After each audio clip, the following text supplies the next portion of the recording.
Salam sejahtera dalam kasih Tuhan Yesus Kristus. Selamat malam. Shalom. Salam kerajaan. Pada malam ini saya ingin bersama-sama seluruh jemaat yang mengikuti acara ini, kita akan bersama-sama untuk merenungkan firman Tuhan dengan topik proses terjadinya pendewasaan rohani. Proses terjadinya pendewasaan rohani. Nah, Bapak Ibu Saudara yang diberkati Tuhan, saya ingin kita sama-sama mengerti, memahami, kemudian Saudara jadi mendengar, kemudian kita mengerti, setelah itu kita mempraktekannya. Jadi kita berusaha untuk mendapatkan knowledge, kemudian kita mendapatkan attitude, sikap, pengertian, dan kemudian kita praktis, kita mempraktekannya. Jadi kita akan bicara tentang proses terjadinya pendewasaan rohani. Jadi proses terjadinya pendewasaan rohani ini adalah sesuatu yang penting sekali untuk kita pahami bersama. Dalam pembacaan awal di Efesus pasal 4, Efesus pasal 4 ayatnya yang ke 11 mulai. Efesus pasal 4 ayat yang ke 11. Dan ialah yang memberikan baik rasul-rasul maupun nabi-nabi, baik pemberita-pemberita Injil maupun gembala-gembala dan pengajar-pengajar untuk memperlengkapi orang-orang kudus bagi pekerjaan pelayanan, bagi pembangunan tubuh Kristus, sampai kita semua telah mencapai kesatuan iman dan pengetahuan yang benar tentang anak Allah, kedewasaan penuh, dan tingkat pertumbuhan yang sesuai dengan kepenuhan Kristus. Jadi adanya rasul, adanya nabi, adanya pemberita Injil, adanya penggembala atau gembala-gembala, dan pengajar-pengajar, itu tujuannya adalah untuk memperlengkapi orang-orang kudus, memperlengkapi orang-orang kudus, atau equipment untuk melengkapkan, memberikan edify atau pembangunan untuk supaya orang-orang percaya, orang-orang kudus itu mencapai sekian banyak poin, tapi intinya adalah mencapai kedewasaan penuh. Jadi kita punya target sebagai anggota gereja, sebagai orang-orang kudus adalah kita menjadi dewasa secara rohani.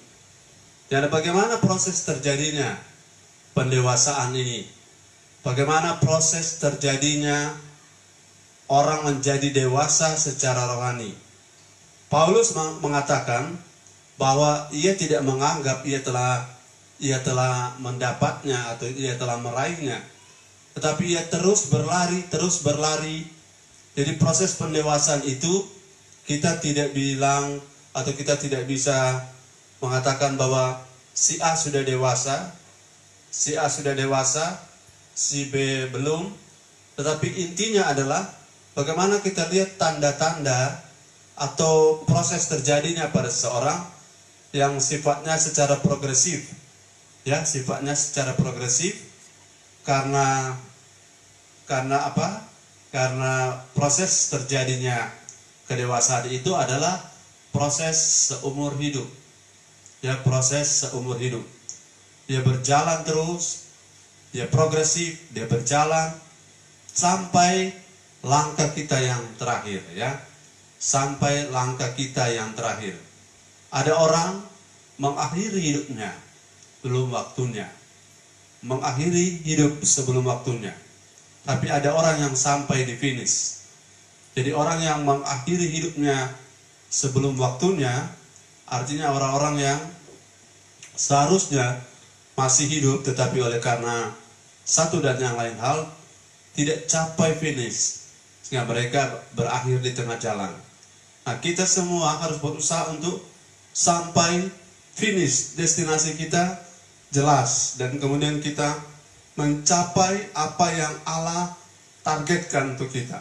Nah, dalam pemahaman ini, saudara-saudara, kita harus memahami proses terjadinya pendewasaan itu. Yang pertama adalah, mari kita baca Ibrani pasal 6. Ibrani pasal 6 ayat 1 sampai ayat yang ketiga. Bagaimana proses terjadinya pendewasaan rohani. Ini penting untuk kita pelajari bersama. Ibrani 6 ayat 1 sampai 3. Ya. Sebab itu marilah kita tinggalkan asas-asas pertama dari ajaran tentang Kristus dan beralih kepada perkembangannya yang penuh. Janganlah kita meletakkan lagi dasar pertobatan dari perbuatan-perbuatan yang sia-sia dan dasar kepercayaan kepada Allah, yaitu ajaran tentang pelbagai pembaptisan, penumpangan tangan, kebangkitan orang-orang mati, dan hukuman kekal. Dan itulah yang akan kita perbuat jika Allah mengizinkannya. Ya, sampai ayat yang ketiga sudah. Jadi yang pertama, saudara, proses terjadinya pendewasaan itu adalah saudara-saudara dan saya harus ingat bahwa proses terjadinya pendewasaan itu terjadi atas izin Allah, terjadi atas kehendak Tuhan, terjadi atas kehendak Bapa di sorga, terjadi atas izin Tuhan. Jadi izin Tuhan di sini maksudnya, saudara-saudara, kedewasaan selain adalah kehendak Tuhan, kedewasaan adalah selain Tuhan menginginkannya, kedewasaan juga tak akan terjadi kalau Tuhan tidak mengizinkan kita. Kita mau dewasa, tapi kalau Tuhan tidak mengizinkan, dalam pengertian kita mau dewasa tetapi menurut cara kita. Ayat itu mengatakan pelbagai pelajaran-pelajaran dasar harusnya kita sudah selesai. Orang yang mau dewasa tidak lagi berdebat soal Allah Tritunggal. Orang yang mau dewasa tidak lagi berdebat Yesus itu juru selamat atau bukan. Orang yang mau dewasa tidak lagi berdebat tentang penumpangan tangan. Orang yang mau dewasa tidak lagi membahas berputar-putar tentang kasih karunia, tentang kebaikan Tuhan. Tapi dia mesti naik level. Dia mesti bergerak terus. Nah, bergeraknya dia menuju pada level-level selanjutnya, ini memang harus kita berserah pada Tuhan, berserah pada yang empunya pekerjaan Tuhan. Kita harus berserah kepada Bapa di sorga, karena proses ternyata ini harus atas seizin Tuhan, atau dalam pengertian harus dalam konteks Allah yang mengerjakannya, ya. Allah yang mengerjakan, Allah mengizinkan kita jadi dewasa. Jadi saya memahami begini, mengapa ada orang-orang tertentu sampai saat ini sulit sekali menjadi dewasa. Ternyata ada faktor, ini memang tidak mudah dimengerti, tetapi kita perlu berserah pada Tuhan, berserah kepada Roh Kudus, berserah kepada kehendak Allah, berserah kepada firman dan Roh Kudus. Karena yang mendewasakan kita materinya adalah firman dan akhirnya adalah Allah Roh Kudus. Jadi kita perlu berserah penuh kepada Tuhan agar kita betul-betul mendapat rahmat, mendapat anugerah, mendapat rekomendasi, mendapat izin Allah untuk kita terus bertumbuh. Walaupun ini adalah kehendak Allah, tapi pada kenyataannya ada banyak orang tidak mengalami anugerah ini, tidak mengalami pertolongan ini, tidak mengalami apa yang namanya proses pendewasaan. Saya sebagai hamba Tuhan, sebagai orang tua rohani, saya bergumul bertanya Tuhan, apa maksud daripada ayat ini? Jika Tuhan mengizinkannya, jika Tuhan mengizinkan saya dewasa, saya akan menjadi dewasa. Jika Tuhan mengizinkan saudara menjadi dewasa, saudara akan menjadi dewasa. Mata-mata terjadi atas Allah sepihak saja. Tapi dari kita harus berserah. Dari kita harus ada kemauan. Kita harus ada kerinduan. Jadi proses itu dimulai dari kita mau ndak dewasa. Mau ndak bertumbuh. Saudara-saudara, mau ndak kita berubah menjadi yang lebih lagi matang. Lebih kita berproses menjadi lebih bertambah kematangan kita. Berubah menjadi seperti Yesus. Ini antara izin Allah, kehendak Allah, dan kemauan kita itu harus bertemu. Kita mau meninggalkan ajaran-ajaran dasar. Saya masih melihat ada beberapa orang begitu tertarik untuk membahas siapa Yesus. Yesus itu Allah atau bukan? Ya, apakah dia juru selamat atau bukan? Seharusnya untuk kita yang sudah yang mau menjadi dewasa, kita sudah selesai dengan hal-hal seperti itu. Sudah tuntas dengan hal-hal itu. Sudah tidak lagi membahas berulang-ulang, atau tidak lagi kita berada pada level itu. Sekarang sudah waktunya kita bukan hanya tahu siapa Yesus, bukan hanya tahu siapa dia, tapi kita harus berusaha untuk jadi seperti dia. Kita berusaha jadi seperti Yesus. Itulah proses pendewasaan, dan ini terjadi atas izin Tuhan, atas izin Allah, dalam arti bahwa semua ini akan bergerak dalam kontrolnya Allah. Semua pendewasaan akan bergerak di dalam proyek dan inisiatifnya Allah. Jadi kita perlu berserah. Kita tidak boleh masa bodoh. Saudara-saudara, saya tangkap ini pesan dari Ibrani pasal 6 ayat 1 sampai 3. Sedangkan kita sudah berusaha. Kalau kita tidak mendapatkan izin Allah, tidak dapatkan anugerah dari Tuhan, kita akan mengalami kesulitan. Apalagi kalau kita masa bodoh, atau kita berserah dalam pengertian mana-mana saja, ya. Tidak, saudara-saudara, kita harus berusaha press on, menekan ke depan untuk terus berusaha menjadi dewasa, karena menjadi dewasa adalah kehendak Tuhan, dan biar Tuhan bekerja bersama-sama dengan kita, dan proses ini terjadi atas izin Tuhan, dan ini terus bergerak diri. Kita tidak menyerah pada situasi sulitnya. Untuk jadi dewasa memang tidak mudah, tapi kita tidak menyerah pada keadaan, tapi kita berusaha walaupun kesulitan itu datang. Ada orang bisa jadi malas karena capek mendengarkan firman. Orang-orang jadi jenuh karena mendengar firman berulang-ulang. Tetapi mari kita berusaha. Mari kita terobos. Kita berusaha karena ini proses, saudara-saudara. Proses supaya kita bisa berubah menjadi semakin dewasa. Ya, ada harga yang harus kita bayar. Ini perjuangannya tidak semudah membalikkan telapak tangan.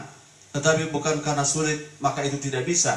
Kita bisa, tetapi saudara perhatikan ya, Tuhan ingin kita itu terus berubah menjadi seperti Kristus yang 100% manusia tapi 100% Allah, dan sisi manusia 100%-nya dia betul-betul matang dan kita menjadi serupa dengan karakter Kristus yang memang teruji luar biasa. Kita ingin menjadi anak Allah, menjadi salah satu dari anak-anak Allah, dan Yesus adalah anak yang sulung dan kita adalah saudara dari Yesus. Coba lihat kita dalam Roma 8 ayat 29. Roma 8 ayat 29. Kita diminta oleh Tuhan untuk memahami bahwa proses pendewasaan itu akan membuat kita menjadi saudara dengan Yesus, dan Yesus menjadi saudara tua atau saudara sulung, anak yang pertama daripada anak-anak yang lain. Dia yang terutama, dia yang sulung, dan kita adalah saudara dari Yesus yang dewasa itu, anak Allah, kita juga anak Allah, dan kita menjadi seperti dia. Hanya saja dia yang sulung, kita yang kedua, dan seterusnya. Mari baca Roma 8 ayat 29. Sebab semua orang yang dipilihnya dari semula. Semua orang yang dipilihnya dari semula. Semua orang yang diproses oleh Tuhan untuk menjadi dewasa. Mereka juga ditentukannya dari semula untuk menjadi serupa dengan gambaran anaknya, Ya, supaya ia, anaknya itu, menjadi yang sulung di antara banyak saudara. jadi kita, saudara, dalam proses pendewasaan ini akan menjadi sama setara dengan Yesus dalam status sebagai anak Allah. Hanya kita tidak maha kuasa, kita tidak maha tahu, kita tidak maha hadir. Tapi kualitas karakter kita, kualitas daripada hidup kita akan setara dengan kualitas hidupnya Yesus. Hanya saja dia sebagai anak Allah yang sulung, kita adalah anak Allah yang next. Satu anak yang pertama dia, kita kedua dan seterusnya. Saya tidak tahu saya dan saudara nomor berapa. Yang pasti kita jadi sama seperti Yesus dalam hal kita menjadi serupa dan karakter kita menjadi seperti Yesus. Inilah proses yang saudara dan saya harus bekerja sama. Kita harus mau, Allah mengizinkan, kita mau, dan kemudian antara kemauan kita dan izin Tuhan, kehendak Tuhan itu bekerja sama, dan akhirnya proses itu berjalan. Proses itu berjalan. Dan memang kalau pakai istilah izin Tuhan, berarti ada orang yang tidak akan mengalaminya. Ada orang yang tidak akan mencapainya. Ada orang yang tidak akan menduduki tempat di mana dia akan menjadi dewasa. Tapi saya berharap kita tidak termasuk pada kumpulan orang-orang itu. Kita harus press on. Kita harus bergerak terus ke depan. Kita harus berjuang, berusaha. Dengan tanda tadi meninggalkan asas-asas pertama. Meninggalkan ajaran-ajaran yang seperti penumpangan tangan, baptisan, dan lain-lain. Berhentilah berdebat soal itu. Karena di situ kita sudah harus selesai, sudah harus tuntas. Kita tidak lagi membahasnya, membuang banyak waktu di situ. Tapi sudah saatnya kita membahas bagaimana kita menjadi matang, bagaimana kita menjadi dewasa, bagaimana kita menjadi serupa dengan Kristus di hari-hari ini. Jadi inilah proses yang pertama, kita berserah kepada Tuhan, berserah pada kehendak Allah. Berserah karena terjadinya kedewasaan kita atas izin Allah, atas izin Tuhan sendiri. Nah, ini perlu pembahasan yang lebih luas, tapi saudara simpan saja dalam roh saudara. Ini akan menjadi materi yang akan membuat saudara lebih terbuka. Kalau bagi beberapa orang tertentu ini hal yang baru, simpan saja di roh saudara. Nah, yang kedua, saudara, untuk kita menjadi dewasa, kita harus menemukan orang yang Tuhan tentukan, harus menemukan orang yang Tuhan tunjuk untuk membawa Kristus atau membawa pola Kristus dalam hidup saudara dan saya. Jadi kita harus bertemu dengan orang yang ditunjuk Tuhan. Mari kita lihat Galatia 4 ayat 19. Galatia 4 ayat 19.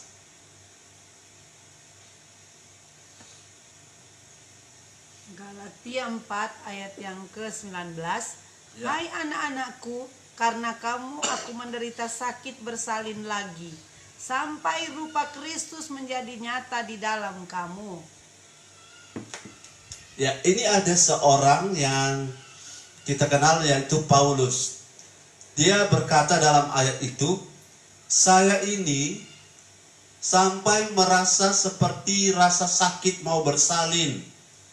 Seperti orang yang sedang mengandung dan sedang rasa sakit untuk bersalin. Untuk apa? Supaya rupa Kristus menjadi nyata. Rupa atau karakter Kristus atau Kristus yang ada dalam kita betul-betul tidak saja hanya ada di dalam, tapi dia bisa keluar dan menjadi nyata. Terlihat pada kita, terlihat pada orang-orang, dan terlihat kepada masyarakat umum bahwa betul-betul kita hidup, tidak lagi kita yang hidup, tetapi Kristus yang hidup dalam kita. Nah, untuk itu, saudara-saudara, di sini diperlukan satu komitmen bahwa saudara harus selalu berpikir, berpikir bahwa kita membutuhkan orang yang membawa Kristus, yang membawa pola Kristus dalam hidup kita. Nah, untuk menjadi dewasa, saudara-saudara seperti jemaat Galatia, Paulus telah menjadi pola saudara, ini istilah-istilah baru. Paulus telah menjadi pola pada jemaat Galatia, dan polanya Paulus adalah Kristus. Jadi Kristus menjadi pola bagi Paulus, dan jemaat Galatia itu polanya adalah Paulus. Bukan Paulus menggantikan Yesus, tetapi sebagai seorang hamba Tuhan, maka Paulus mengikuti Yesus dan jemaat ini mengikuti Paulus. Teladan Kristus ada pada Paulus, dan jemaat mengikuti teladan Paulus yang adalah teladan dari Kristus. Nah, saudara-saudara, jangan salah paham bahwa kita tidak bisa bertumbuh sendiri dari kita langsung ke Bapa di sorga. Kita, ayat yang saya baca tadi, Efesus pasal 4, Allah yang memberikan, ya, Allah yang memberikan figur, Allah yang memberikan orang, Allah yang memberikan hamba Tuhan. Kita baca lagi Efesus pasal 4, supaya kita jangan salah paham, sebab ada orang yang memiliki paham bahwa saya menjadi dewasa, saya langsung saja dengan Tuhan di sorga. Saya langsung dengan Bapa di sorga, tidak ada perantara. Nah, ayat-ayat yang kita baca di Efesus 4 ayat 11, kita baca lagi supaya kita paham, ya. Silakan. Hai anak-anakku, karena kamu aku menderita sakit Efesus pasal 4 ayat 11. Di dalam ayat ini saya sudah baca tadi. Saudara akan lihat ada peran. Tentunya peran di sini ada orang yang Tuhan berikan untuk gereja menjadi dewasa. Oke, ayat 11. Ayat 11, dan ialah yang memberikan baik rasul-rasul maupun nabi-nabi, rasul-rasul, baik pemberita nabi-nabi, pemberita Injil, maupun gembala-gembala pengajar. Dan pengajar-pengajar. Nah, ayat 11 ini memberi kita penjelasan bahwa ternyata apa yang disebut dengan para rasul ini orang, ya, bukan benda atau barang, ini orang. Ini jabatan yang diemban oleh hamba Tuhan, rasul, nabi, penginjil atau pemberita Injil, gembala, dan pengajar. Ini adalah peran yang diperankan oleh manusia atau orang, ya. Ini bukan peran yang diperankan oleh sesuatu yang bukan manusia. Jadi rasul itu adalah seorang manusia. Adalah seorang manusia. Pemberita Injil adalah seorang manusia. Gembala adalah seorang manusia. Pengajar adalah seorang manusia. Nah, ada banyak orang berpikir, saya pengen punya gembala Tuhan Yesus saja langsung. Berarti ayat ini dia tidak gunakan, ya. Ayat ini ditempatkan bahwa Allah mempercayakan orang-orangnya.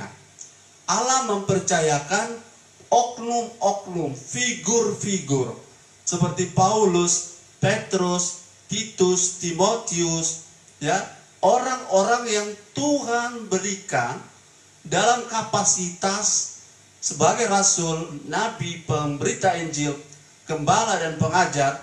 Mereka agen yang sifatnya manusia, yang ditugaskan, yang ditempatkan Allah, yang diberikan Allah untuk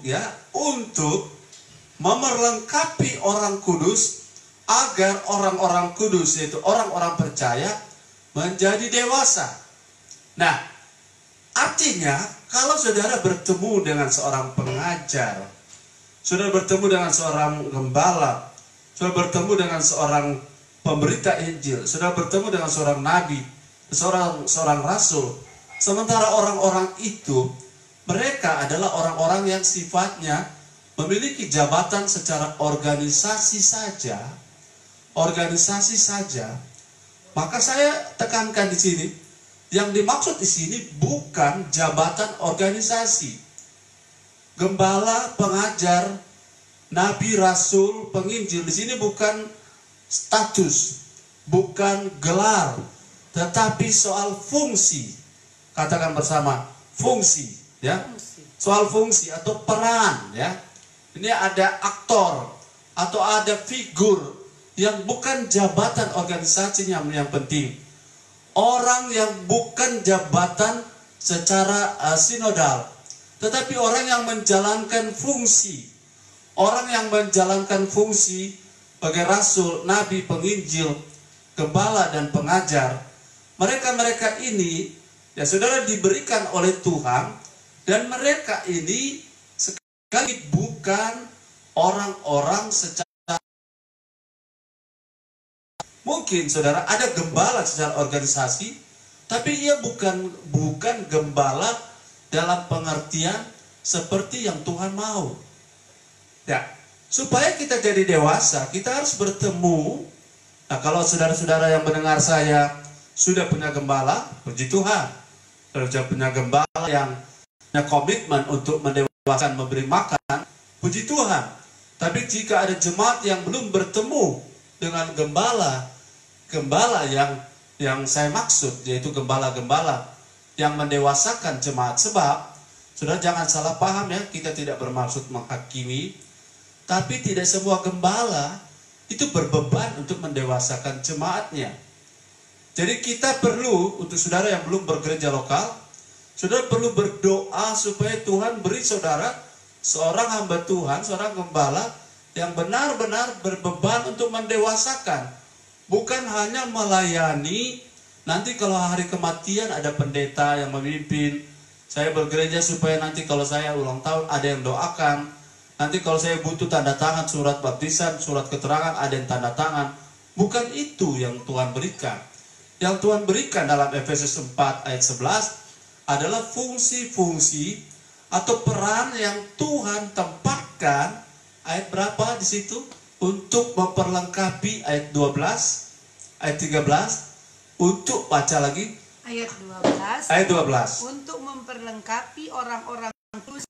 Nah, 5 jabatan itu untuk memperlengkapi orang-orang kudus. Ya, terus. Bagi pekerjaan pelayanan. Bagi pekerjaan pelayanan. Bagi pembangunan tubuh Kristus. Bagi pembangunan tubuh Kristus. Sampai kita semua. Ya, ini tujuan. Sampai kita semua telah mencapai kesatuan iman. Sampai kita semua mencapai kesatuan iman. Dan pengetahuan yang benar tentang anak Allah. Pengetahuan yang benar, bukan yang keliru tentang anak Allah. Kedewasaan ya, penuh. Kedewasaan penuh sampai situ. Mereka para rasul dan nabi, penginjil, gembala dan pengajar yang betul-betul dari Tuhan. Halo, jangan sampai salah paham ya. Rasul, nabi, penginjil, gembala, pengajar yang betul-betul dari Tuhan, yang Tuhan berikan, adalah mereka yang fokus untuk mendewasakan orang-orang kudus. Katakan amin. Amin. Jadi hamba Tuhan yang Tuhan beri, yang perlu bertemu atau perlu jadi orang tua rohani di atas kita, adalah hamba Tuhan yang dari 5 jabatan ini, yang salah satunya adalah fokus untuk membuat jemaat jadi dewasa penuh. Haleluya. Haleluya. Saudara bersyukur kalau saudara punya gembala adalah hamba Tuhan yang fokus untuk mendewasakan jemaatnya. Mendewasakan. Nah, saya sendiri, saudara tidak ingin membanding-bandingkan, tetapi saya ingin saudara bahwa hidup saya berbeban untuk supaya pelayanan ini tidak saja secara organisasi, tetapi fokus untuk membuat jemaat bersama saya, hamba Tuhan, bersama kita menjadi dewasa penuh. Itu saudara, proses pendewasaan terjadi. Yang pertama, kedewasaan itu terjadi atas kehendak Allah, pakai bahasa Ibrani 6 ayat 3, terjadi atas izin Allah. Jadi kita harus ada kemauan, tidak boleh masa bodoh, kita harus berusaha, kita harus press on, menekan, mau berlari ke depan. Yang kedua, kita harus punya atau bertemu dengan, atau kalau saudara punya gembala, berdoalah supaya saudara punya gembala menjadi seorang yang fokus, berbeban untuk mendewasakan jemaat. Fokus, berbeban untuk mendewasakan jemaat. Karena inilah yang Tuhan beri. Adalah rasul, nabi, penginjil, gembala, pengajar. Peran yang Tuhan tempatkan. Peran yang Tuhan setting. Yang Tuhan arrange atau Tuhan ramu supaya ada terjadi pendewasaan, Tuhan tempatkan fungsi-fungsi ini. Rasul, saya ulang-ulang ini supaya saudara paham. Rasul itu bukan jabatan organisasi, nabi bukan jabatan organisasi, penginjil, gembala, tetapi dari sisi yang saya sudah baca tadi, dari sisi fungsi, mereka adalah ciri-ciri yang dari Tuhan ya. Mereka fokus untuk membuat jemaat yang mereka layani menjadi dewasa. Bukan sekedar secara jaminan organisasi. Kalau saya sudah bilang tadi, kalau ada kedukaan, ada pendeta yang memimpin, dan seterusnya. Itu adalah bagian kelengkapan dari pelayanan pastoral. Tetapi pastoral, dia punya tujuan adalah untuk supaya kita dewasa. Ya, saya punya gembala supaya saya dewasa, ketik di situ. Saya memiliki gembala supaya saya jadi dewasa rohani. Saya memiliki gembala supaya saya jadi dewasa rohani. Jadi bukan hanya gembala yang mendoakan waktu saudara susah, mendoakan waktu saudara sakit, walaupun hanya lewat handphone. Bukan hanya memiliki gembala supaya saya ini punya status. Nanti kalau ada urusan administratif, saya ada yang menandatangani surat-surat saya. Bukan sekedar itu, tetapi intinya adalah adanya gembala, adanya orang-orang yang Tuhan tetapkan, adalah untuk kita menjadi dewasa. Jadi persoalannya seperti apa? Kalau kita ada di gereja lokal, kita sudah punya gembala. Sekarang kita berdoa dan berdoa untuk gembala saudara dengan cara adalah berdoa agar fokus gembala kita, atau gembalamu, atau saya sebagai hamba Tuhan di GBI Tiberias New Life Manado, saya fokus untuk mendewasakan jemaat. Hal-hal lain mungkin ada orang-orang lain bisa bantu. Tapi fokus untuk mendewasakan inilah kebutuhan kita sekarang. Kebutuhan saya saat ini adalah proses pendewasaan.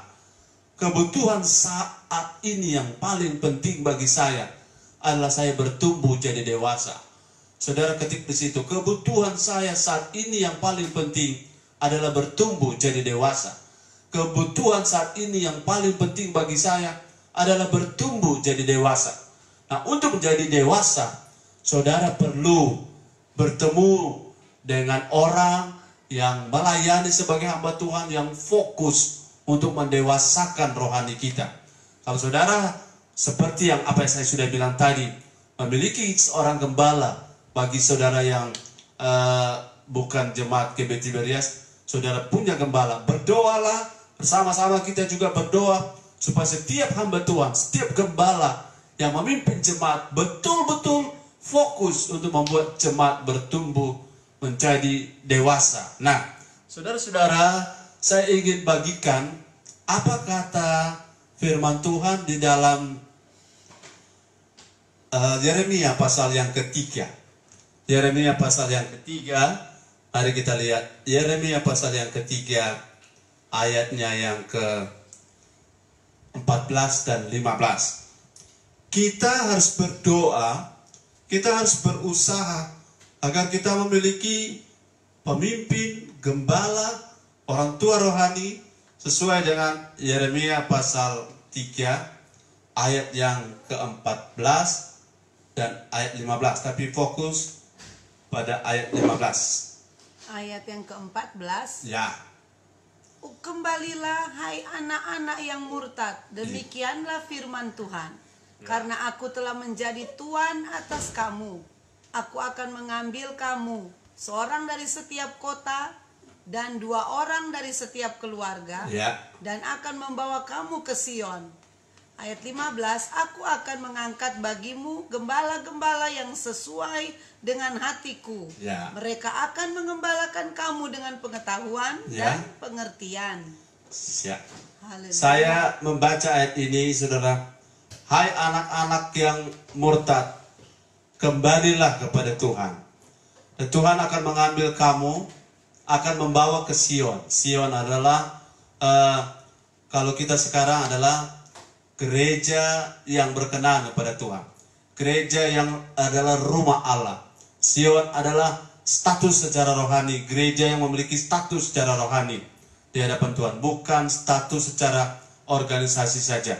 Jadi Sion adalah posisi rohani dari sebuah gereja, posisi rohani dari hidup kita, dan Tuhan akan bawa kita ke sana. Nah, tapi bagaimana kita akan dibawa ke sana? Ayat 15 dikatakan di sini, Tuhan akan mengangkat bagimu gembala-gembala yang sesuai dengan hati Tuhan. Nah, ini penting, saudara-saudara.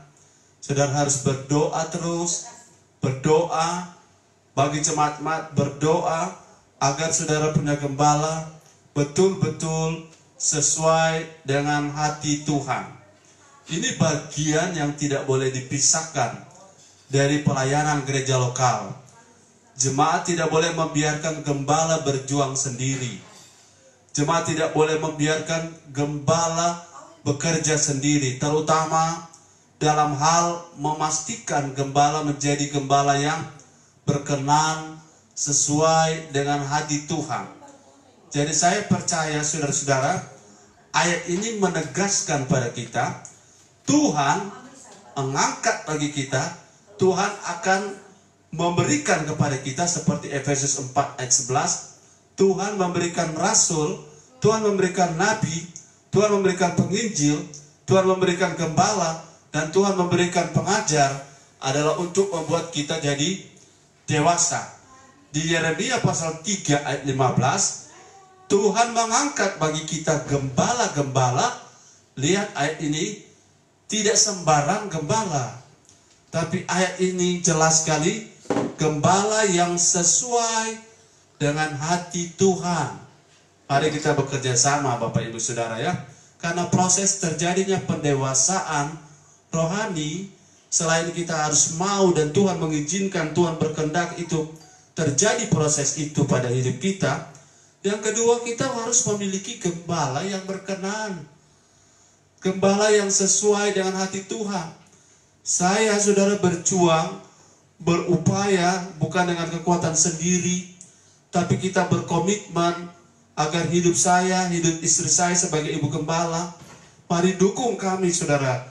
Jemaat-jemaat, anak-anak rohani, dukung kami agar kami menjadi gembala yang clean, clear, and pure. Clean, clear, and pure. Gembala yang clean, clear, and pure dalam marriage, money, moral, dan motif.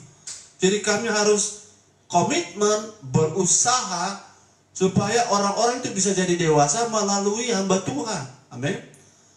Karena Tuhan di dua ayat ini, Efesus 4 ayat 11, Tuhan yang beri gembala, orang tua rohani. Di Yeremia pasal 3 ayat 15, Tuhan yang angkat gembala-gembala. Ingat saudara-saudara, diangkat oleh manusia tidak sama dengan diangkat oleh Tuhan. Diangkat oleh manusia tidak sama dengan kalau Tuhan yang angkat. Jadi kalau Tuhan mengangkat ini, tujuannya sudah jelas. Di Efesus 4 ayat 13 tadi, untuk supaya jemaat yang dilayani mencapai kedewasaan penuh. Jadi adanya gembala, saudara sudah ketik di situ, adanya gembala supaya saya menjadi dewasa. Amin. Adanya gembala, saya punya gembala supaya saya dewasa. Haleluya. Bukan saya punya gembala supaya saya bisa ada tempat saya mau curhat, bukan supaya saya ada tempat minta doa, bukan tempat supaya nanti saya bisa dilayani. Kalau bukan, adanya gembala bagi saya, saudara, adanya gembala bagi jemaat adalah supaya jemaat jadi dewasa. Jemaat tidak bisa jadi dewasa sendiri, karena Tuhan yang menetapkan. Efesus 4 ayat 11 ini bagi orang-orang tertentu, ini perlu diulang-ulang, bahwa rasul, nabi, penginjil, gembala, dan pengajar itu bukan pemberian organisasi semata-mata. Yang berikan adalah Tuhan. Dan itu adalah fungsi alat yang Tuhan taruh di gereja untuk supaya jemaat jadi dewasa penuh. Nah, Tuhan mengangkat khususnya gembala di gereja lokal. Di ayat 15 Yeremia pasal 3, Tuhan tidak angkat sembarangan. Tuhan tidak sembarang orang diangkat. Organisasi bisa angkat, tapi belum tentu Tuhan. Ini persoalan saudara-saudara ya. Jadi kalau Tuhan angkat, dia angkat apa yang ayat ini bilang? gembala yang sesuai dengan hatiku. Saya kasih contoh, ada seorang imam yang bernama Imam Eli. Dia masih ada di jabatannya, dia masih memimpin, dia masih bersama anak-anak bertugas di Shilo. Tetapi Tuhan sudah tidak berkenan. Dia sudah dalam posisi tidak sesuai dengan hati Tuhan. Jadi bukan seperti itu yang Tuhan cari. Supaya Israel bisa menjadi dewasa, maka imam-imamnya harus akurat. Supaya gereja kita, jemaat jadi dewasa, hamba Tuhan harus sesuai dengan hati Tuhan. Nah, itu sebabnya saudara, kami berusaha, berupaya agar gereja lokal GBI Tiberias New Life Manado tidak mengikuti keinginan banyak orang, tapi mengikuti keinginan Tuhan. Gereja kita harus ikut keinginan Tuhan. Gereja kita harus sesuai dengan hati Tuhan. Ketik di situ. Gereja saya harus sesuai dengan hati Tuhan. Gereja saya harus sesuai dengan hati Tuhan. Ada banyak gereja yang sesuai dengan hati jemaat, sesuai dengan hati orang-orang yang ikut. Jadi Tuhan punya keinginan, Tuhan punya standar, Tuhan punya pola, itu tidak diikuti. Kalau Tuhan mau angkat gembala, dia tidak pilih sesuai dengan pola manusia. Tuhan waktu mengangkat Daud, dia menolak kakak-kakak Daud ada 3. Yaitu yang 3 yang sangat terkenal, mereka adalah orang-orang yang gagah perkasa. Tapi Tuhan berkata jangan pandang paras yang elok ya. Eliab, Syama dan Abinadab, jangan pandang parasnya. Karena Tuhan mengangkat Daud, yang Tuhan lihat adalah hati. Jadi kami hamba Tuhan, gembala, memang tidak mudah Tuhan angkat gembala yang sesuai dengan hati Tuhan. Saudara lihat Daud pernah berbuat salah, tetapi hatinya sesuai dengan hati Tuhan. Dia bertobat, dia mencari wajah Tuhan, dan dia takut kehilangan roh Tuhan. Nah, apa yang saya sedang tekan di sini, saudara harus pastikan saudara berada di sebuah gereja lokal yang saudara sendiri harus turut ambil bagian berdoa agar gembalamu menjadi gembala yang berkenan, gembala yang sesuai dengan hati Tuhan. Jangan biarkan gembalamu berjuang sendiri, saudara. Jangan biarkan gembalamu memikul beban sendiri, memikul beban pelayanan sendiri. Saudara, supaya kita sama-sama jadi dewasa, saudara harus bertemu dengan hamba Tuhan, orang tua rohani yang akurat, dan saudara harus mendukungnya. Katakan amin. Amin. Saudara harus mendukung. Nanti pada bagian lain, di kesempatan lain, saya ingin bicara tentang bagaimana saudara menghormati orang-orang yang Tuhan tetapkan sebagai orang tua rohani. Bagaimana saudara menempatkan posisi. Sebab ada banyak saudara-saudara, saya kasih bocoran sedikit ya. Saya kasih bocoran sedikit. Saudara tidak akan bisa jadi dewasa melalui gembalamu jika engkau tidak punya rasa hormat pada gembalamu. Yes, benar. Jika engkau tidak punya rasa hormat pada gembalamu, maaf ya, engkau memandang remeh, engkau memandang enteng, engkau menganggap atau bahasa dari angin lalu. Gembala berusaha, berjuang, berdoa, mengajar, saudara anggap angin lalu, maka proses pendewasaan tidak akan terjadi. Yes. Tidak akan ada kedewasaan rohani jika saudara bertemu dengan gembala yang Tuhan tetapkan, yang sudah berjuang sesuai dengan hati Tuhan, sudah berjuang untuk clean, clear, and pure dalam marriage, money, moral, dan motif, tetapi saudara masih tidak menaruh rasa hormat, maka pendewasaan tidak akan terjadi.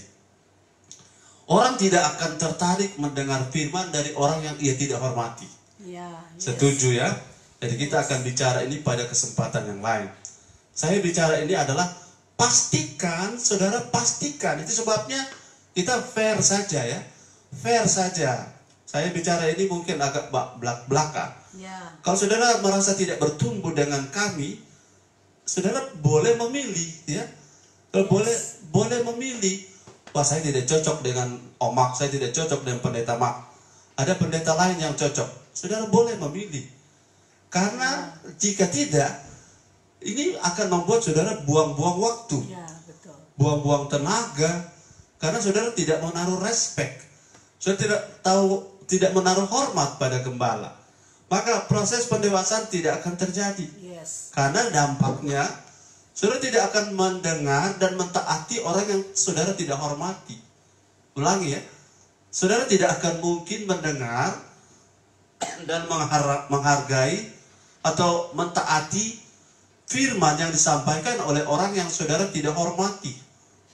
Jadi ini penting sekali supaya kita tidak buang-buang waktu ya.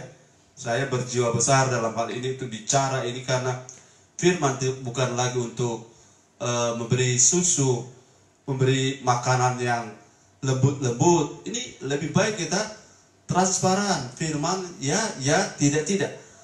Kalau ada orang yang pengen bertumbuh, dia harus pastikan bahwa orang yang ada sebagai orang tua rohani itu adalah orang yang Tuhan taruh di atas dia.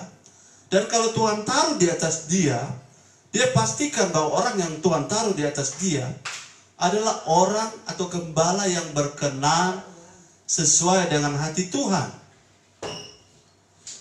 Itu sebabnya kalau saudara lihat gembala tidak sesuai dengan hati Tuhan, sama seperti gembala melihat jemaat tidak sesuai dengan hati Tuhan, gembala harus bicara ya. Tidak boleh diam.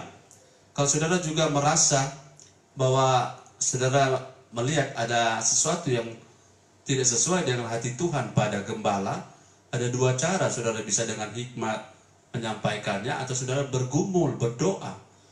Dan jangan biarkan itu ya. Jadi pendewasaan, saudara harus pertama prosesnya dimulai dari saudara mau, dan Tuhan akan mengizinkan itu terjadi. Yang kedua adalah saudara harus menempatkan diri tepat di orang yang tepat. Kalau orang tepat, tapi saudara tidak tepat, tidak juga jadi. Yes. Saudara sudah tepat, tapi orang yang memimpin saudara tidak tepat, tidak juga jadi. Ya. Jadi kita pastikan saya ini adalah gembala yang sesuai dengan hati Tuhan. Itu yang kami upayakan tiap hari. Dalam Kisah Para Rasul pasal 6 ayat 4, sana dikatakan hamba Tuhan itu fokus paling tidak ada dua, pelayanan firman dan doa. Dan itu kami sudah lakukan sekarang. Tidak ada lagi yang lain-lain yang menarik bagi kami. Untuk orang tawarkan bisnis dan lain-lain, mungkin orang lain boleh. Tapi bagi kami fokus adalah pelayanan firman dan doa. Pelayanan firman dan doa. Nanti pada bagian berikut saya akan jelaskan bagaimana kita menempatkan diri di hadapan hamba Tuhan. Seperti apa agar kita makin akurat. Amin. Supaya kita menjadi hubungan antara gembala dan jemaat menjadi sesuai dengan hati Tuhan. Nah, ayat tadi bilang, gembala yang sesuai dengan hati Tuhan itu ada ciri-ciri ya. Ada ciri-ciri gembala yang sesuai dengan hati Tuhan. Ayat 15 kita kembali baca. Yeremia pasal 3 ayat 15. Ayat yang ke-15 dari Yeremia 3. Aku akan mengangkat bagimu gembala-gembala yang sesuai dengan hatiku. Mereka akan mengembalakan kamu dengan pengetahuan dan pengertian. Ya, gembala-gembala yang sesuai dengan hati Tuhan, ciri-cirinya jelas. Bahwa mereka akan menggembalakan kamu dengan pengetahuan dan pengertian. Saudara-saudara perhatikan, kami berusaha, ini ayat yang mengatakan, coba perhatikan di ayat 15, mereka akan menggembalakan kamu. Saya berharap saudara ada Alkitab, baca ulang. Mereka, gembala-gembala yang sesuai dengan hati Tuhan, akan menggembalakan kamu. Katakan, menggembalakan. Menggembalakan. Kalau saudara baca dalam terjemahan bahasa Inggris, kata menggembalakan itu dalam terjemahan tertentu. Kata menggembalakan bukan kata menggembalakan, tetapi menggunakan kata feed atau V-F-E-E-D. Feed, F-E-E-D. Feed itu adalah kata lain daripada food atau memberi makan. Feeding, memberi makan. Jadi menggembalakan di sini bukan tuntun domba, ayo belok kanan, belok kiri, ayo masuk kandang, keluar kandang. Bukan seperti itu, tapi menggembalakan di sini yang menjadikan kriteria itu gembala sesuai dengan hati Tuhan adalah gembala yang memberi makan. Saudara, saya mendapat makanan dari gembala saya. Saya mendapat makanan rohani dari gembala saya, karena itu yang sesuai dengan hati Tuhan. Coba saudara ketik di situ, saya mendapat makanan rohani dari gembala saya. Saya mendapat makanan rohani dari gembala saya. Ini karena memang Tuhan yang tetapkan gembala yang sesuai dengan hati Tuhan. Gembala itu bukan memimpin, maaf saya ulang-ulangi supaya tidak salah paham, bukan memimpin secara organisasi saja, tetapi gembala yang memberi makan. Katakan memberi makan. Jadi saya mendapat makanan rohani dari gembala saya, ketik itu. Saya mendapat makanan rohani dari gembala saya. Jadi tugas seorang gembala itu sebabnya gembala sebaiknya bukan event organizer. Mengerti ya? Event organizer artinya panitia yang membuat acara, mengundang artis, mengundang pemain, mengundang pengkhotbah, kemudian selesai rekap keuangan, kalau ada lebih untuk gembala dan lain-lain. Ini bukan event organizer. Gembala yang sesuai dengan hati Tuhan bukan event organizer, tetapi gembala yang berbeban tadi di Efesus pasal 4, yang memberi makan. Yang memberi makan. Ayat ini bilang, Amen. menggembalakan memberi makan. Itu sebabnya jangan bosan kalau dengar firman dari gembala. Amen. Jangan rasa malas. Karena memang tugas gembala adalah memberi makan. Jika gembala hanya event organizer saja, maka satu saat Tuhan akan menghukum gembalanya. Tuhan akan mendisiplinkan gembalanya. Karena gembala ini tugas utamanya adalah memberi makan. Katakan amin. Memberi makan. Jadi saudara, walaupun memang ada banyak kendala, walaupun ada banyak kesulitan, walaupun ada banyak problema hidup, sebagai seorang hamba Tuhan, kami tetap komitmen untuk berusaha belajar firman, untuk kami bisa cerna sendiri, kami aplikasikan sendiri, kemudian kami memberi makan kepada jemaat. Saudara perhatikan bahwa kami tidak membawa firman yang copy paste dari orang lain. Kami tidak mengambil firman dengan kutipan sini, kutipan sana, kata si A, kata si B. Kami belajar langsung, belajar dari orang tua rohani dan belajar apa yang firman ajarkan, dan kami gumuli firman ini. Jadi ini tidak sekedar comot sini, comot sana, lempar begitu saja. Dan kami tidak mengajarkan firman yang hanya menyenangkan telinga. Perhatikan bahwa untuk dewasa bukan firman yang menyenangkan telinga. Katakan amin. Amin. Untuk menjadi dewasa prosesnya sudah pada poin kedua ini. Kita bicara tentang gembala memberi makan. Yang sesuai dengan hati Tuhan adalah gembala memberi makan. Saya ulang lagi bahwa gembala bukan event organizer, bukan panitia pelaksana. Panitia pelaksana atau apa istilahnya ya. Orang yang mengorganisir sesuatu untuk terjadinya sebuah acara, dan dia yang mengundang-undang orang, mengatur siapa yang bertugas, itulah yang namanya event organizer ya. Ya. Jadi saudara-saudara, yang namanya organisasi itu ada yang memimpin. Ya, saya pemimpin organisasi. Tapi utamanya supaya jemaat dewasa, saya bertugas feeding, memberi makan. Memberi makan apa? Ayat itu bilang, ya, memberi makan, menggembalakan kamu dengan apa? Pengetahuan. Pengetahuan dan pengertian. Amin. Saudara-saudara, kalau pengetahuan saja orang suka, orang senang dengar teologi, aduh bahasa Ibrani, aduh bahasa Yunani, aduh ada teologi sistematika, teologi praktika, teologi historika, ada teologi biblika, ada 4 cabang teologi. Saya belajar cukup lama.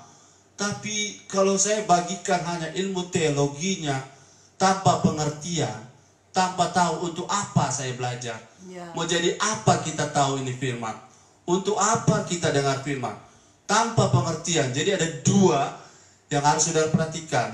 Seorang hamba Tuhan yang saudara dengar harus bawa 2 hal. Dia membawa yang namanya the spirit of knowledge, Ya, ini jemaat sudah terbiasa pakai bahasa Inggris. The spirit of knowledge, roh pengetahuan, dan the spirit of understanding, roh pengertian. Orang yang punya pengetahuan belum tentu punya pengertian. Ya, pengertian bahasa lain adalah wise atau hikmat. Pengertian adalah apa beda pengetahuan dan pengertian. Pengetahuan adalah apa yang saya tahu. Tetapi pengertian adalah bagaimana saya menerapkan apa yang saya tahu. Ulangi, pengetahuan adalah apa yang saya tahu. Pengertian adalah bagaimana saya menerapkan apa yang saya tahu. Jadi berapa banyak yang saya tahu, tapi kalau saya tidak terapkan, itu namanya saya tahu saja dan tidak punya pengertian. Nah, sebagai seorang hamba Tuhan, saudara harus pastikan saudara punya gembala ini mendapatkan roh pengetahuan dan roh pengertian. Ini perlu kerjasama. Saudara doakan kami terus.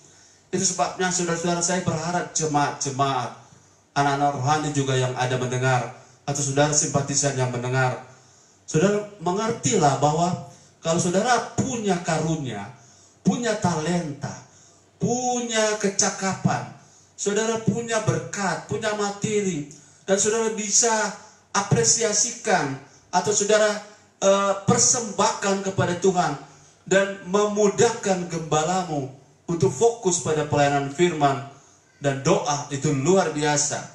Karena ada berapa banyak hamba Tuhan tidak bisa lagi memberi makan domba-dombanya, karena baik dari toilet sampai mimbar itu pendeta atau gembalanya yang mengurus. Jadi gembalanya jadi event organizer.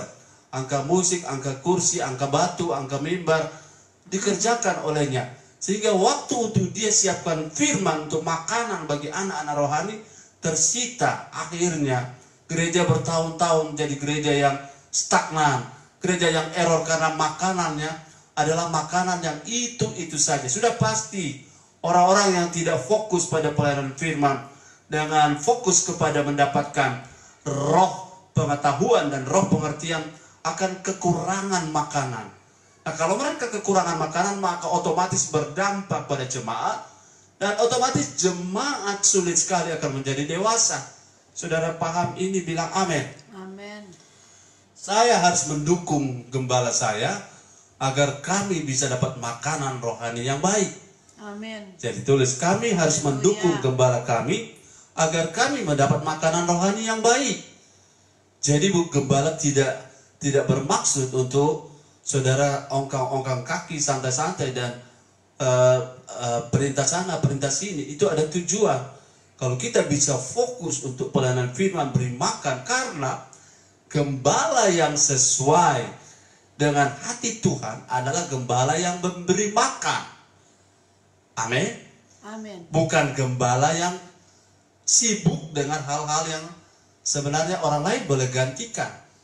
Jadi ini merupakan salah satu proses gereja akan jadi dewasa kalau saudara temukan, kalau belum ada doakan ya. Kalau sudah lihat bahwa Tuhan sudah taruh gembalamu punya beban untuk memberi makan, punya roh pengetahuan dan pengertian, maka sekarang cover, doakan, bantu bagian-bagian yang saudara bisa membuat lebih ringan lagi dikerjakan. Kerjakan itu demi kerajaan Allah. Amin. Maka akan berdampak bagi pemimpin rohanimu, bagi saudara yang bukan jemaat GBT Beria, akan berdampak bagi pemimpin rohanimu, sekaligus akan berdampak padamu. Itu sebabnya saudara-saudara minta maaf ya, para pendeta yang melayani dengan berharap gaji, kadang-kadang tidak punya beban untuk jemaatnya.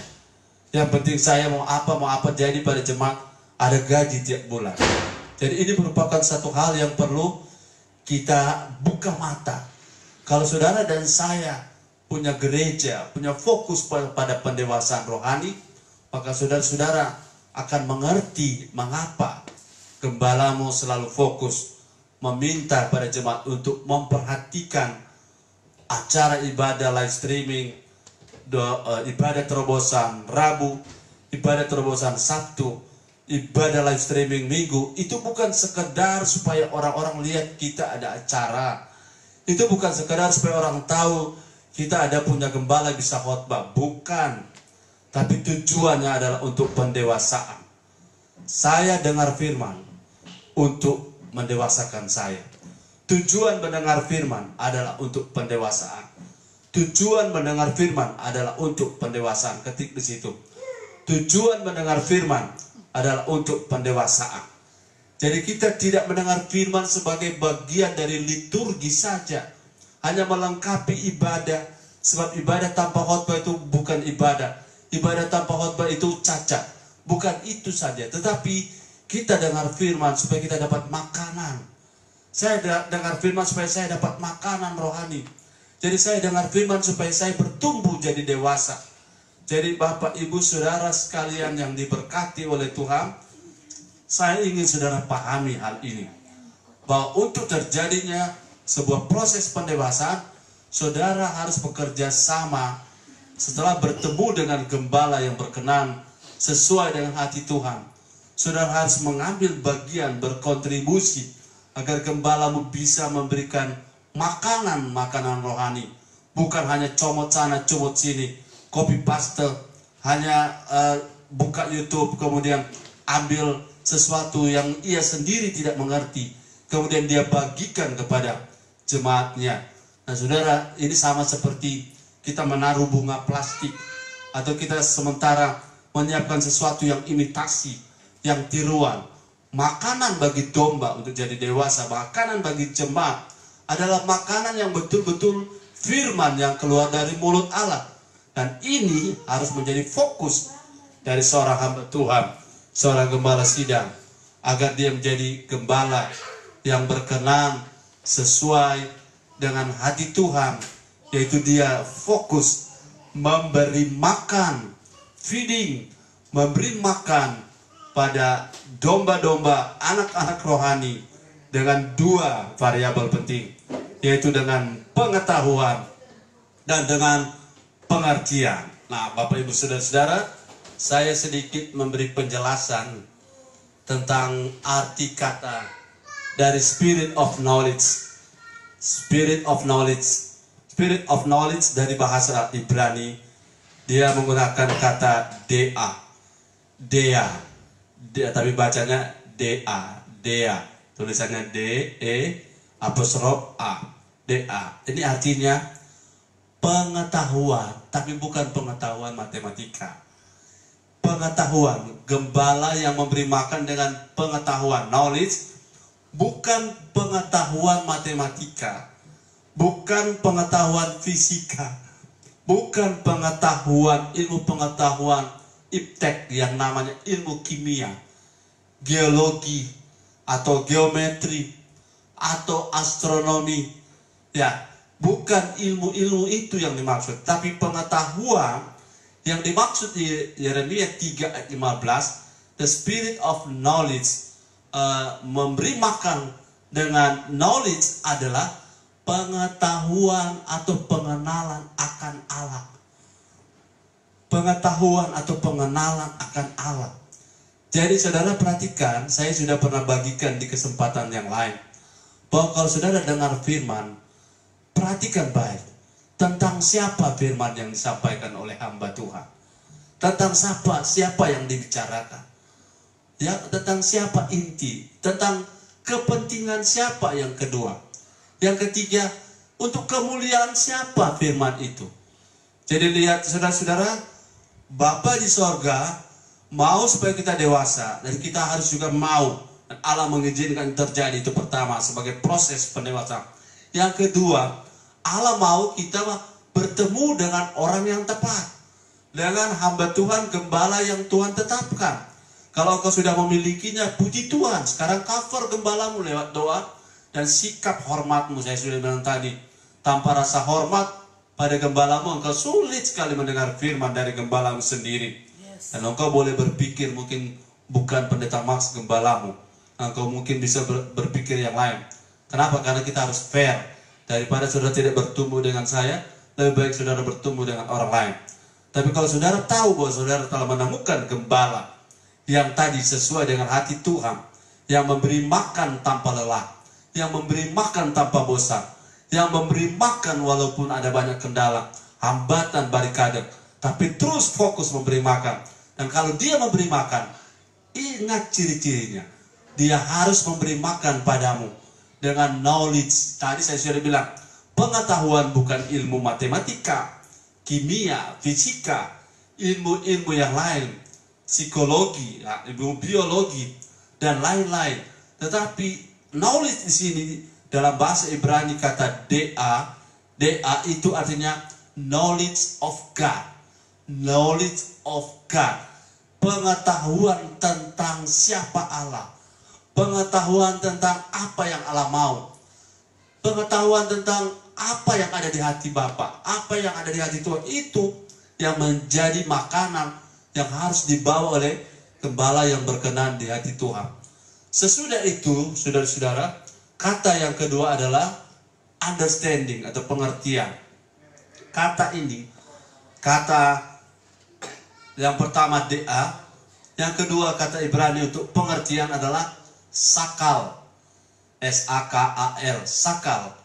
Sakal artinya sebuah kebijaksanaan dan dikerjakan secara hati-hati dan sangat teliti dalam hal memberi makan. Saudara-saudara ya, saya tidak ingin memberi makan jemaat GBI Tiberias dengan teori-teori, dengan cerita-cerita isapan jempol. Saya tidak ingin berbagi cerita hanya untuk saudara bisa tertawa lucu. Tidak. Karena orang yang punya pengetahuan dan pengertian, dia harus tahu dengan secara hati-hati, ini layak nak untuk dikonsumsi. Saya sebagai seorang hamba Tuhan atau saudara sebagai orang tua, maaf ya, saya kasih contoh. Kalau saudara tahu ada bakso di sebuah jalan yang jualannya laris manis, banyak orang makan. Tapi kalau saudara orang tua tahu bakso itu terbuat dalam, maaf, ini hanya ilustrasi sebuah gambaran. Kalau saudara tahu bahwa bakso itu terbuat dari, maaf, daging tikus, walaupun semua orang suka dan anak saudara pengen makan di situ, apakah saudara akan bilang, oke, terserah, silakan makan, tidak apa-apa, karena enak? Apakah saudara akan seperti itu? Tentu tidak. Orang tua yang baik akan dengan segala upaya akan mengatakan, jangan makan di situ, jangan makan itu. Apapun alasannya, kita akan memastikan anak-anak kita makan dengan satu hikmah, secara berhati-hati, menyiapkan firman ya. Saya juga menyiapkan firman secara berhati-hati, dalam arti tidak hanya sekedar menyenangkan telinga, tidak hanya menghibur untuk menghibur sesaat, tetapi memberi esensi dari apa yang Tuhan mau. Yaitu salah satu contoh, kita harus bergerak menjadi dewasa agar masalah-masalah kita mengecil. Kalau kita membesar kapasitas roh, masalah-masalah yang selama ini terasa berat menjadi mengecil. Katakan amin.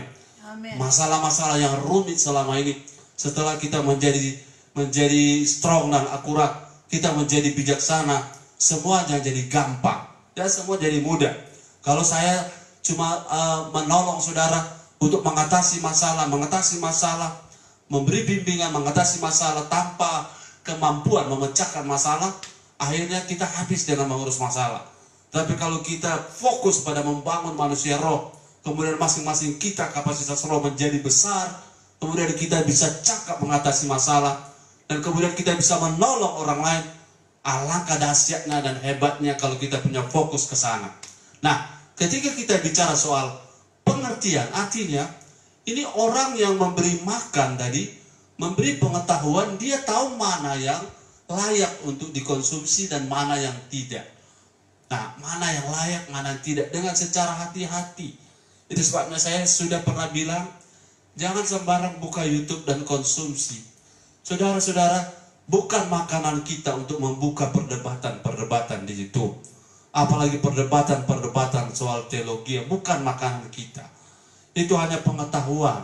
Untuk apa kita tahu tapi kita tidak mengalami Tuhan? Untuk apa kita tahu perdebatan ini, perdebatan itu? Saya sudah bilang di awal tadi, kalau mau jadi dewasa, tinggalkan semua perdebatan-perdebatan yang namanya perdebatan ilmu pengetahuan.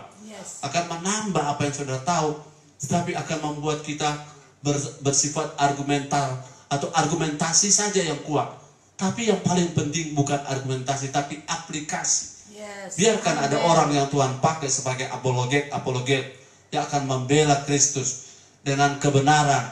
Ada orang yang Tuhan pakai di sana. Tapi mari kita fokus menjadi dewasa. Jangan sembarang buka firman atau buka YouTube untuk mendengarkan kata-kata. Saudara tidak tahu background teologiannya. Saudara tidak tahu aliran teologiannya. Yang mungkin dari 10 kamar dalam satu rumah, 2 kamarnya bagus, tapi saudara tidak tahu kamar yang kesekian isinya apa. Kalau gembala saudara sudah tahu dari ujung rambut sampai telapak kaki ya. Saya dikenal oleh jemaat, ajaran saya sudah cukup lama. Bagi yang baru sudah melihat bahwa kami tetap mau konsisten pada apa yang Allah tetapkan yang harus kita kerjakan di gereja. Tidak pengen ke kanan dan ke kiri, tapi fokus menjadi seperti Kristus. Nah, kita tidak boleh sembarang konsumsi makanan ya. Jangan sembarang kita yang namanya junk food. Nah, kita menonton saudara-saudara ada stand up komedi yang sambil berkhotbah bicara tentang Tuhan, tapi dalam konteks stand up komedi kelihatannya menarik, lucu, tetapi bukan itu makanan kita. Makanan kita adalah makanan keras untuk kita bisa bertumbuh. Ini poin yang berikut. Saya masih di poin ini, hamba Tuhan. Kalau saudara bertemu hamba Tuhan, doakan supaya hamba Tuhan kita, pemimpin rohanimu, orang tua rohanimu, selain berpengetahuan, dia juga berpengertian. Pengertian artinya dia tahu memilah-milah. Kalau rupa ikan, ini tulang ya. Ini tulang, ini empedu pahit, keluarkan. Orang tua rohani, gembala akan keluarkan, jangan konsumsi ini tulang, ini tajam, ini racun, ini tidak layak konsumsi. Jadi hanya menyiapkan bagian-bagian yang baik untuk layak dikonsumsi demi terjadinya proses pendewasaan. Haleluya. Jadi kata itu saudara-saudara, kata yang saya sudah jelaskan tadi, itu berarti juga orang yang bisa menyebabkan orang lain mampu menjadi terbuka wawasan. Orang yang gembala yang dimaksud memberi makan dengan pengetahuan dan khususnya pengertian adalah orang yang bahasa Ibrani bilang sakal, secara teks sipil, itu orang yang bisa membuat orang lain, melalui orang itu orang lain terbuka wawasan. Nah, itu orang yang Tuhan tetapkan saudara. Melalui orang itu orang lain bisa memberi atau bisa bangkit minat untuk lebih bergairah lagi dengan firman, lebih bergairah lagi belajar firman. Kemudian orang yang bisa membuat orang lain memiliki pemahaman yang tepat, yang akurat, pemahaman yang cocok. Karena saudara-saudara, kalau saya bicara firman, saya tidak pengen kutip sana kutip sini. Saya teliti ayatnya dan lihat kata aslinya, dan itu pasti tidak meleset ya. Tidak meleset. Kemudian orang itu bisa membuat orang lain, dari kata sakal, membuat orang lain itu sukses dan makmur. Nanti kalau saudara baca, bisa belajar ya. Di kata Ibrani, di Ibrani dengan nomor sorong 7919. Dengan pengertian, hamba Tuhan yang Tuhan tetapkan yang sesuai dengan hati Tuhan, yang memberi makan domba-domba, dengan pengetahuan tentang Allah, dan kemudian dilengkapi dengan kemampuan untuk membuat orang bisa terbuka wawasan, terbuka pemahaman. Kalau saudara merasa dengan saya sudah tidak terbuka pemahaman, saudara perlu kita berdoa lagi. Amin. Berdoa lagi supaya apa? Agar supaya makanan yang diberikan, yang saya sudah berusaha untuk terus berkomitmen memberi makan, ini akan membuka wawasan. Saudara yang merasakan saya mendapatkan wawasan baru, ketik situ. Kalau saudara terkonfirmasi saudara dapat wawasan baru, ketik saya mendapatkan wawasan baru, perspektif, insight, pandangan, wawasan baru, ketik di situ. Karena saya pengen saudara terjadi percepatan proses pendewasaan, karena waktu kita tidak banyak, waktu kita harus berakselerasi supaya apa yang telah terbuang di waktu-waktu lalu, waktu-waktu yang telah sia-sia terbuang karena kita belum berada pada akselerasi untuk percepatan pendewasaan, itu akan bisa ditebus ya. Efesus 5 ayat 16-18 bilang, pergunakanlah waktu, tetapi bahasa Inggris bilang, tebuslah waktu yang terbuang. Supaya kita sekarang berlari lebih cepat, berlari lebih kencang. Berlari yang pertama, saudara harus memiliki komitmen untuk mau bertumbuh, dan saudara harus mengejar perkenanan Tuhan, mengejar kehendak Tuhan, supaya antara kemauan kita dan izin Allah kita bertumbuh, itu bertemu, dan ini menjadi kenyataan. Kemudian kita berdoa supaya orang tua rohani saudara, gembala di atas saudara, jadi gembala yang sesuai dengan hati Tuhan.